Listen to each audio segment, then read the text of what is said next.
Smoke rises, horses charge, lines clash, but beneath the chaos lies a pattern, a deadly chess game played by generals. Welcome to the battlefield, where tactics decide who lives, who dies, and who rules.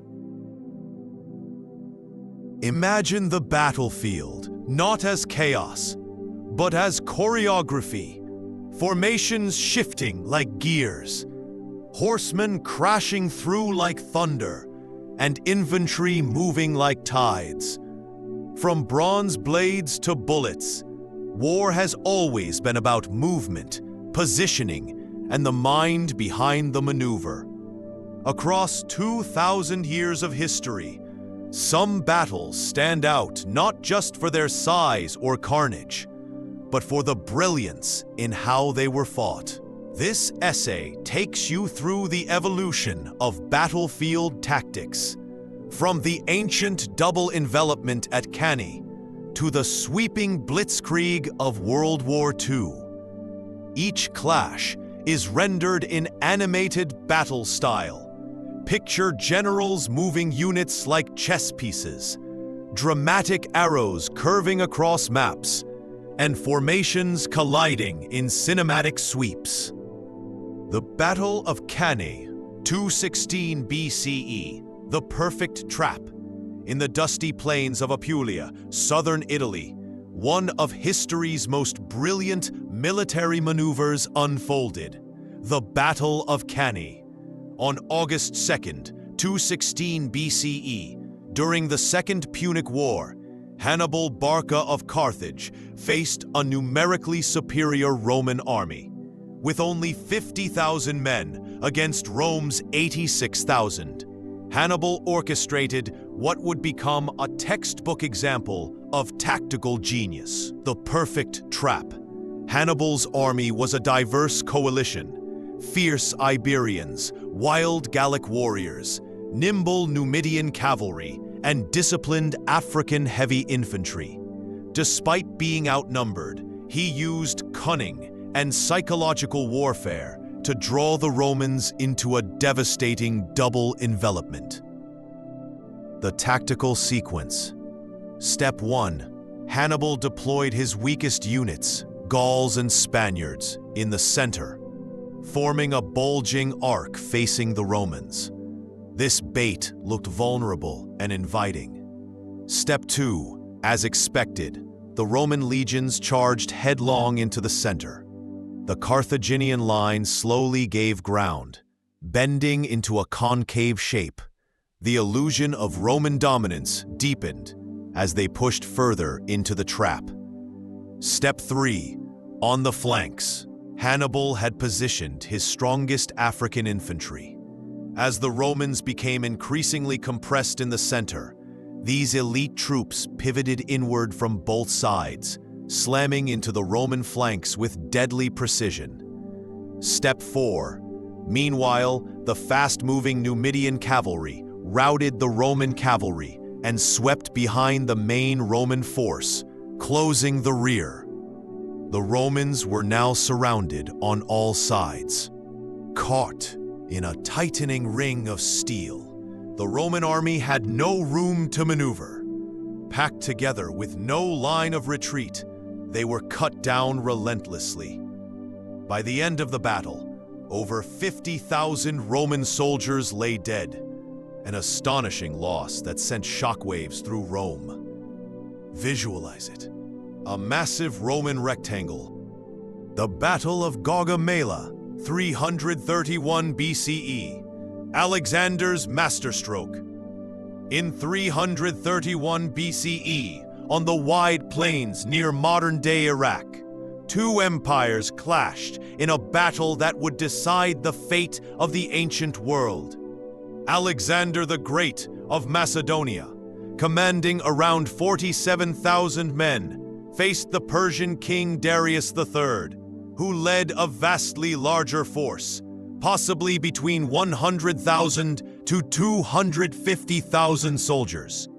Despite the overwhelming odds, Alexander's genius turned the field at Gaugamela into the stage for a legendary victory. The terrain favored the Persians. Darius had carefully chosen the flat plains to maximize the impact of his chariots and cavalry. But Alexander anticipated this and devised a strategy to neutralize the advantage. His plan was not to meet brute force head-on, but to outwit it. Tactical sequence. Step 1. Alexander began by angling his army diagonally to the right. This subtle maneuver stretched the Persian line and drew their cavalry away from the center, exposing potential gaps in their formation. Step 2. Seizing the opportunity, Alexander led a wedge-shaped cavalry formation straight into the opening. Like a spear point, it punched through the Persian lines at their weakest point, aiming directly for Darius. Step 3. While Alexander's cavalry pierced the enemy center, his Macedonian phalanx, a wall of spears and discipline. The Battle of Alesia, 52 before the Common Era. Caesar's siege ring. In 52 BCE, during the Gallic Wars, Julius Caesar faced one of the most daunting challenges of his military career. At the fortified hilltop city of Alesia, located in modern-day France, he trapped the Gallic leader Vercingetorix and his 80,000 warriors. But soon, Caesar's 60,000-strong Roman force found itself caught between two enemies, those inside the city and a massive relief army of 250,000 Gauls approaching from the outside. Instead of retreating, Caesar devised a bold and unprecedented solution. Tactical sequence.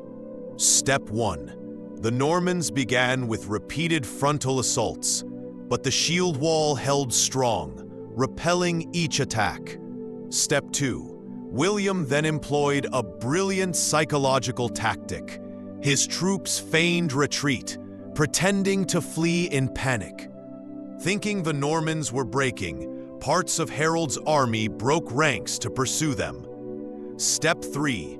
At the right moment, the Normans turned and counterattacked the now scattered English soldiers, cutting them down and weakening the overall defensive line. As the day wore on, more segments of the shield wall collapsed. A final charge, combined with the death of King Harold, possibly struck by an arrow to the eye, sealed the battle. The Normans claimed victory, and William became William the Conqueror, changing the course of English history forever. The Battle of Hastings, 1066 CE, feigned retreat, a turning point in English history. On October 14th, 1066, two armies met near the town of Hastings in Sussex, England, in a battle that would forever alter the political, cultural, and linguistic landscape of Britain. William, Duke of Normandy, arrived on English shores, claiming that Harold Godwinson had usurped the throne. What followed was not just a contest of arms, but a masterclass in battlefield psychology and tactical deception. Both sides fielded roughly 7,000 troops. Harold's Anglo-Saxon army, hardened by a forced march after defeating the Norwegians at the Battle of Stamford Bridge, took a strong defensive position atop Senlac Hill. The English troops formed a shield wall, a tight, disciplined formation of overlapping shields and spears. It was nearly impenetrable from the front, giving Harold a powerful advantage on higher ground. Tactical sequence. Step 1. Failed frontal assaults. William began the battle with traditional frontal attacks using Norman infantry and cavalry. Waves of knights crashed against the English line, but each time they were repelled. The shield wall held firm, and Norman morale wavered. Rumors even spread that William had been killed, but he revealed himself, rallying his forces and changing the tone of the battle. Step 2. The feigned retreat. Recognizing the futility of frontal assaults, William employed a brilliant and unconventional tactic: the feigned retreat. Norman troops pretended to flee in panic. Seeing the enemy in apparent disarray, some English troops broke ranks to chase them downhill. This broke the cohesion of the shield wall, a fatal error. Step 3. The trap springs. Once the English were spread out and exposed, the Normans wheeled around and counterattacked. The pursuing Anglo-Saxons were cut down in the open. William repeated this maneuver more than once during the battle, gradually thinning and fragmenting the English line. Finally, in the chaos of the final phase, King Harold was killed. According to legend, struck by an arrow to the eye. Leaderless and demoralized, the English resistance crumbled. Result: the Normans emerged victorious, and William earned his new title, William the Conqueror. With Harold dead and his army broken, England fell under Norman control. This was not just a military victory. It was the beginning of a new era. The Norman conquest introduced a new aristocracy, reshaped the English language with French influence, and linked England more closely to continental Europe. The Battle of Agincourt, 1415, the power of terrain and arrows. On October 25, 1415, in the muddy fields of northern France, King Henry V of England achieved one of the most unlikely and iconic victories in military history. Outnumbered more than 3-1, about 6,000 exhausted English soldiers faced a fresh and heavily armored French force of roughly 20,000. Henry relied not on brute strength, but on clever use of terrain, disciplined troops, and the devastating power of the English longbow. After a grueling march through hostile territory during the 100 Years' War, Henry's army was sick, tired, and cornered near the village of Agincourt. Retreat was impossible. Battle was inevitable. Tactical sequence. Step 1. Defensive preparations. Henry arranged his forces with longbowmen, his greatest asset, positioned on the flanks and behind sharpened wooden stakes driven into the ground. These stakes protected them from cavalry charges, allowing them to fire freely at the enemy. Step 2. Terrain as a weapon. The battlefield was narrow, bordered by thick woods on both sides, forcing the numerically superior French to funnel into a tight, muddy strip of land. Recent rains had turned the ground to sludge, making it difficult for horses and knights in heavy armor to advance. Step 3. Devastation from above and below. As the French charged, waves of arrows rained down, piercing armor and striking men and horses alike. Those who pressed forward became bogged down in the mud, slipping over fallen comrades. The chaos turned into a bottleneck, where French knights were crushed by the weight of their own forces and finished off by English infantry. Result: against all odds, the English scored a decisive victory. French casualties were catastrophic, thousands dead, including many nobles, while English losses were minimal. The Battle of Agincourt became a symbol of underdog triumph and brilliant battlefield strategy. The Battle of Breitenfeld, 1631. Modern firepower meets flexibility. Fought on September 17, 1631, During the devastating 30 Years' War, the Battle of Breitenfeld marked a turning point not only in the war, but in the evolution of military tactics. In the fields of Saxony, Gustavus Adolphus of Sweden faced the powerful Catholic League led by Count Tilly. What unfolded was not just a Swedish victory, but a demonstration of how innovation in tactics and firepower could overwhelm even the most established military traditions. The Catholic League followed traditional, rigid formations, massive blocks of infantry and cavalry with centralized artillery, difficult to maneuver once engaged.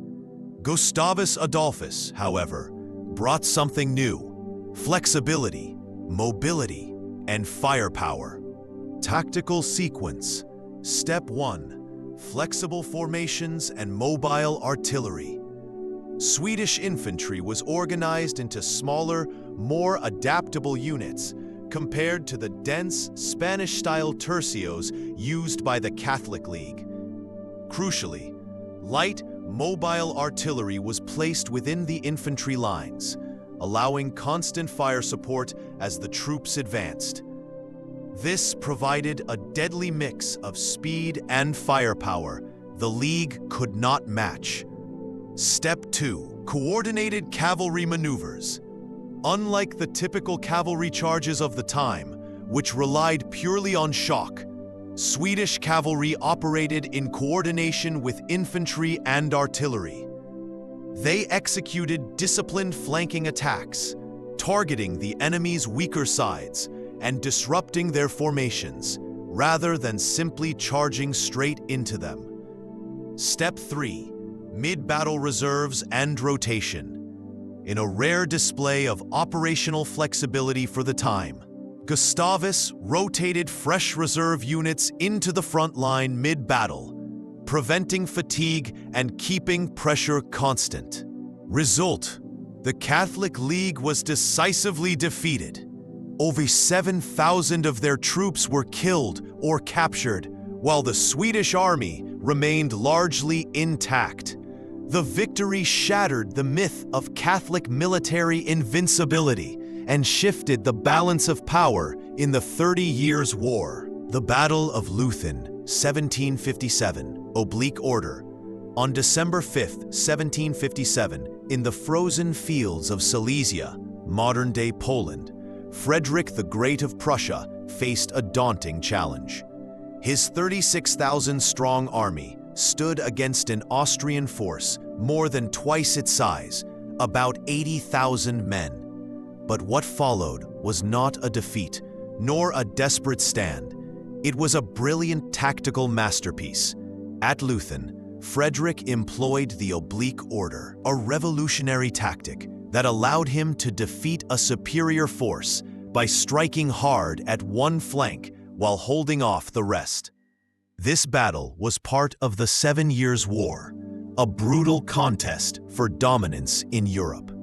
The Austrians, confident in their numbers and position, occupied a long, solid front line, but Frederick had no intention of fighting them head-on. Tactical sequence. Step 1. Concealed maneuvering. Using rolling terrain, fog and snow, Frederick masked his army's movements. While keeping part of his force visible to distract the Austrians, he secretly marched the bulk of his army toward their left flank, hidden by the landscape and weather. Step 2. Concentrated attack on the flank. Once in position, Frederick unleashed his full force on the Austrian left. This sudden, concentrated assault caught the Austrians off guard. At the same time, the rest of the Prussian army maintained pressure along the Austrian front, preventing reinforcements from shifting to the threatened side. Step 3. Rolling up the line. As the Austrian left crumbled under the weight of the attack, Frederick's troops pivoted inward, rolling up the enemy line like a carpet. The Austrians, confused and unable to respond in time, collapsed in sequence across the battlefield. Result: the outcome was a crushing Prussian victory. Despite being outnumbered more than 2-1, Frederick inflicted massive casualties while suffering minimal losses. The Austrian army was routed, and Prussian morale soared. The Battle of Waterloo, 1815, the last stand of Napoleon. On June the 18th, 1815, near the quiet village of Waterloo in present-day Belgium, the fate of Europe hung in the balance. Napoleon Bonaparte, the once invincible Emperor of France, faced a powerful coalition of British, Dutch, and Prussian forces led by the Duke of Wellington and Field Marshal Blücher. Despite his legendary military genius and a battle-hardened army of 73,000 men, Napoleon was up against nearly 118,000 Allied troops and a coordinated strategy that would ultimately end his reign for good. Tactical sequence. Step 1. Costly attacks on strong points. Napoleon's plan began with assaults on two key fortified positions, Hougoumont on the right and La Haye-Sainte in the center. These farms anchored Wellington's defensive line.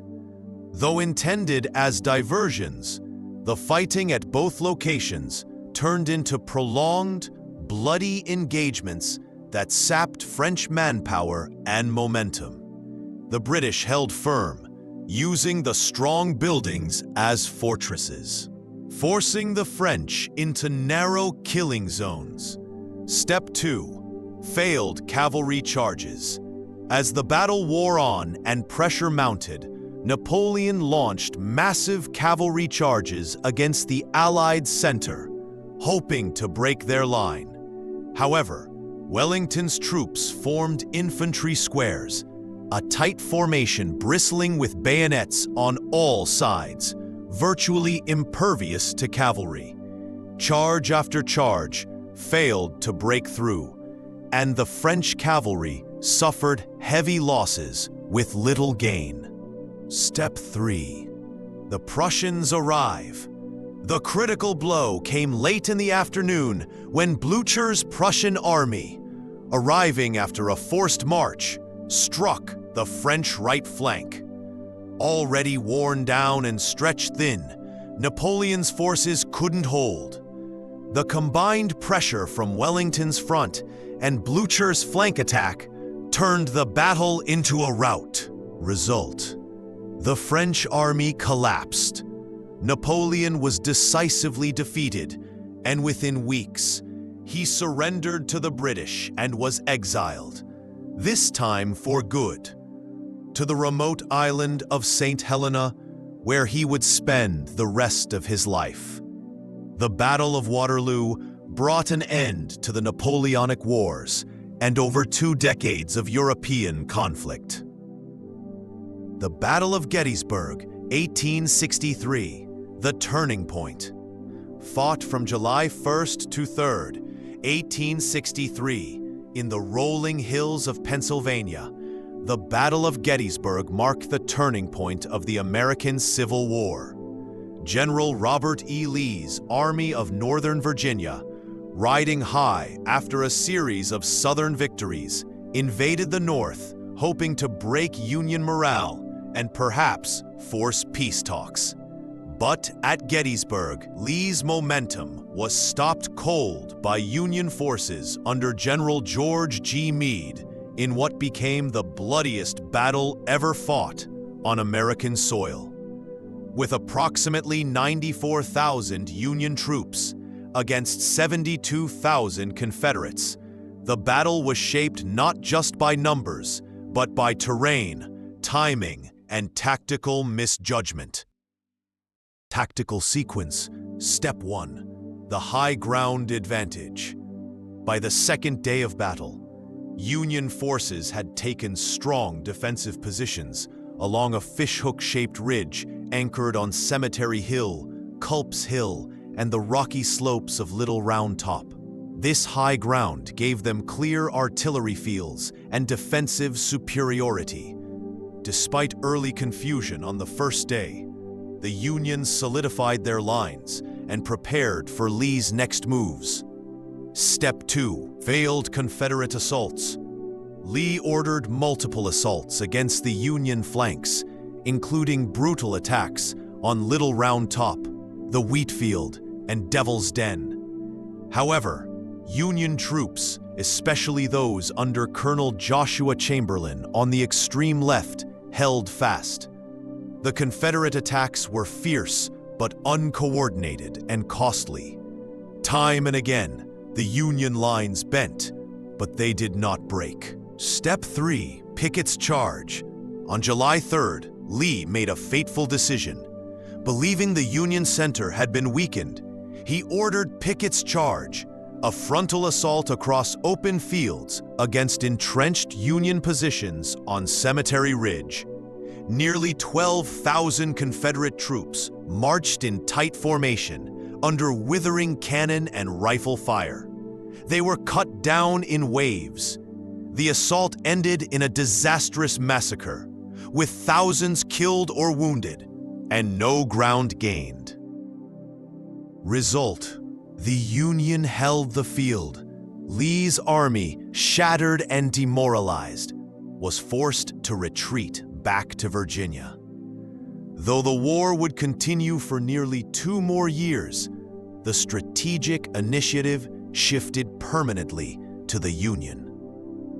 Gettysburg proved that the Confederacy could no longer sustain offensive operations into Northern territory. The Blitzkrieg, 1939 to 1940, Lightning War. At the dawn of World War II, the world witnessed the rise of a revolutionary new form of warfare, Blitzkrieg, or Lightning War. Unleashed by Nazi Germany, this strategy combines speed, coordination, and shock to deliver crushing victories in a matter of weeks. Traditional trench warfare was replaced by rapid, mechanized assaults that paralyzed entire nations before they could mount a proper defense. Between 1939 and 1940, the German Wehrmacht deployed Blitzkrieg tactics across Poland, France, and the Low Countries, defeating Allied forces that were often larger on paper. The genius of Blitzkrieg lay not in overwhelming numbers, but in strategic tempo, moving faster than the enemy could react. Tactical sequence. Step 1. Air assault on communications and supply. The Blitzkrieg began with the terrifying howl of Stuka dive bombers, which attacked enemy communication centers, rail lines, airfields, and supply depots. These precision strikes created chaos, severing command and disrupting reinforcements before the battle on the ground had even begun. Step 2. Armored spearheads break the line. Next, fast-moving tank divisions, panzer units, surge through weak points in the enemy's defenses, bypassing fortified positions and avoiding prolonged engagements. These armored thrusts created deep wedges in the front line, reaching far behind enemy lines and sowing confusion among slower-moving defenders. Step 3. Encirclement by motorized infantry. Following the tanks came motorized infantry, who secured captured territory and sealed off pockets of resistance. These mobile units quickly surrounded enemy forces, cutting off escape routes and forcing surrender. Result: Blitzkrieg tactics led to astonishing results. Poland fell in just 4 weeks in 1939, as German and Soviet forces carved it up. Then, in 1940, Germany swept through Belgium, the Netherlands, and France in just 6 weeks. France, which had expected a long war like World War I, was caught completely off guard. Paris fell without a major battle. Conclusion: The art and science of war, from Hannibal's cunning to Hitler's Blitzkrieg, military tactics have evolved into ever more complex dances of death. Yet, the essence remains: outthink, outmaneuver, and overwhelm. Each battle was a test of adaptation, of men, machines, and minds. History remembers not just who won, but how they won.